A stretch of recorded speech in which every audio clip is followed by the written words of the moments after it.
যেহেতু আমাদের 10টা থেকে ক্লাস থাকে, তাই দুটো ক্লাস শেষ হওয়ার পর আমাদের এখানে টিফিন ব্রেক চলছিল। আর এই টিফিন ব্রেকের মধ্যেই চলছিল একটা গুরুত্বপূর্ণ আলোচনা। যেহেতু টিফিনের পরে আরো 3টে ক্লাস আছে, তাই আমরা তাড়াতাড়ি করে এখানে খেয়ে নিচ্ছিলাম।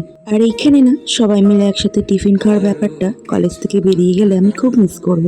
তারপর আমাদের ক্লাস শেষ হয়ে যাওয়ার পর আমি চলে যাই একটু ময়ের সাথে দেখা করতে। আর ও জানো তো, আমার সেই ছোট্টবেলার ফ্রেন্ড, একসাথে স্কুলে পড়া, টিউশনে পড়া, আর এখন একই কলেজ। মুহূর্তগুলো কত মিষ্টি, তাই না? আর সারা কলেজ জুড়ে আমরা ঘুরে বেড়াচ্ছিলাম আর ওদের এই পিকনিক করার আয়োজন দেখছিলাম।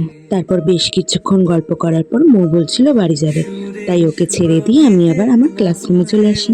আর এসে দেখি তখনও ওদের আলোচনা শেষ হয়নি। আর এই আলোচনা কিসের তোমরাও খুব তাড়াতাড়ি জানতে পারবে। তারপর আমাদের কলেজও ছুটি হয়ে যায়। আর কলেজ ছুটি হওয়ার পর আমি আর সম্প্রীতা চলে গিয়েছিলাম একটু মার্কেটে। ওই কটা টুকটাক জিনিস কেনার ছিল, তাই ভাবলাম দুজনে একসাথে গিয়ে কিনে নিয়ে আসি।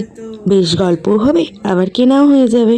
আর এই তো আমরা মার্কেটে চলেও আসি। আর পুজো ছাড়াও সারা বছর এই মার্কেটে ভিড় লেগেই থাকে। আর দেখতে দেখতে আমাদের এখানে জিনিসটাও কেনা হয়ে যায়। তারপরে এই শীতের বিকেলে আমরা চলে গিয়েছিলাম দুজনেই গরম গরম ঘুগনি খেতে। আর এই জেঠুর দোকানের ঘুগনিটা যে এত টেস্ট, শীতের বিকেলে এই গরম গরম ঘুগনি খাওয়ার মজাই আলাদা। আর এইদিকে দেখো, গরম গরম ঘুগনি পেয়ে ওর মুখের কিরকম হাসি ফুটে উঠেছে। শীতের বিকেলে তো বেরিয়েছি, শুধু ঘুগনি খেয়ে কি আর বাড়ি আসা যায়?